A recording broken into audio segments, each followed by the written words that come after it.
Welcome. You're with the Nasty Pastor, and I'm back with another extra.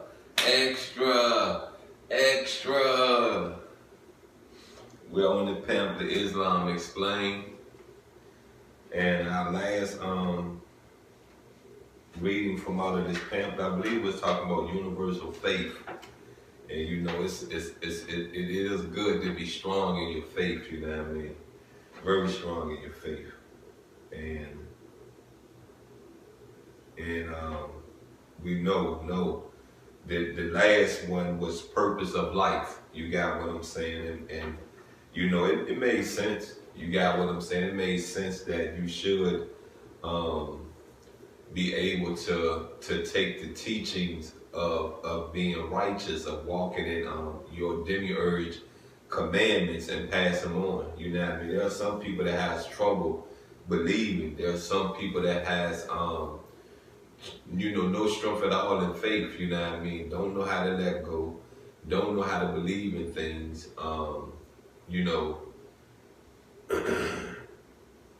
Just have to, you know what I mean, figure it. You know, you have to tell your testimony. Either they get it or they don't. You know what I mean? Sometimes, you know, I'm a firm believer. Sometimes it's for you to plant the seed, not to water the seed. Sometimes it's for you to just water the seed and not plant the seed. You know what I mean? Know your role. You know, because you can push away. You can push a person away that's not a believer of religion. You got what I'm saying? You can push them away.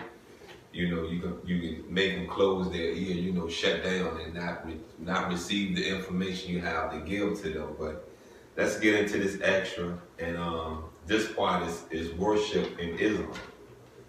Worship in Islam is woven into the daily life of a Muslim and is not confined to a holy place.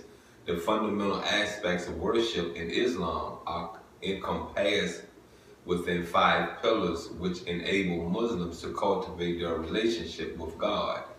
Now, you know, cultivating, you know what I mean, that's like your teachings, you know what I mean, that's you being nurtured, that's you learning, you know what I mean. So let's get into number 1, testimony of faith, which is your shahada. The first of the 5 basic foundations is knowingly and voluntarily asserting that there is nothing worthy of worship except God and Muhammad is the messenger of God. This statement is the basis of faith in Islam, affirming that no partners can be associated with God and that Muhammad is his final prophet. As a result of this belief, Muslims seek guidance in life through God's revelation, the Quran, and the teachings of the Prophet Muhammad. Now, you see what the Shahada is about, right? You know what I mean? It's like a baptism. You feel what I'm saying? So you give yourself over, you know what I mean, to whom you know, to Allah. You get me? And that's the oath you take, you know what I mean? So let's get into number 2, prayer, salat. You know what I mean? And you usually hear it and sound like it's a T at the end because it'll be like salat, you know what I mean? But it's salat, S-A-L-A-H. And that's the prayer, you know what I mean? This morning when I woke up, you know, if you're really following me, if you follow me, you know, you understand I have struggled with prayer. But this morning I got up and, you know, did some things, and then I realized, oh, I didn't pray again, and I made my mind up. I said, you know, let's do this real sweet and short and direct to the point, you know what I mean? Just get in there, say thank you, and you know, pray for good health and move on, you know what I mean? And if it lasts a minute, it lasts 2 minutes, at least you prayed, at least you gave thanks, you know what I mean? And ask for forgiveness, you feel me? 2, prayer, salah. Muslims are required to pray 5 times a day to maintain a spiritual connection with God and remind themselves of their ultimate purpose in life. Through sincerity, repentance, and direct prayer to God, Muslims strive to establish a personal spiritual relationship with their Creator throughout the day. This prayer includes physical motions of bowing and prostrating, which were also performed by Jesus, Moses, and the prophets before them, peace be upon them all. So, you know, that's why I say, you know what I mean, when you look at the Muslims from across seas, they're very disciplined in their prayers. You feel what I'm saying? The women, they're very disciplined in their prayers. You feel what I'm saying? I used to see them when I was in prison. You know, these Muslim men praying 5 times a day. Some, you know, lesser, you know what I mean? But for the most part, you know, all day. And then Ramadan, come on, man. They really was going at it in Ramadan. The third one is charity, which is zakah. This is an annual charity given to the poor. Muslims must give at least 2.5% of their wealth to help the poor, the needy, and the oppressed. Charity is one of the vital sources of social welfare in Islam, encouraging a just society where everyone's basic needs are provided for. Now I will say this: that's something across seas. I don't believe they adopted that in the United States. I've never seen a Muslim really give you nothing. I've never seen a Muslim even really help another Muslim, to be honest with you. You feel what I'm saying? You on this by yourself. You got what I'm saying? You're to stand on your own 2 feet. But like I said, the laws and the commandments, you know, of Allah, you know what I mean, is totally different across seas than it is in America. You feel what I'm saying? They're more obedient across seas. Number 4, fasting, which is called Sawm, S-A-W-M.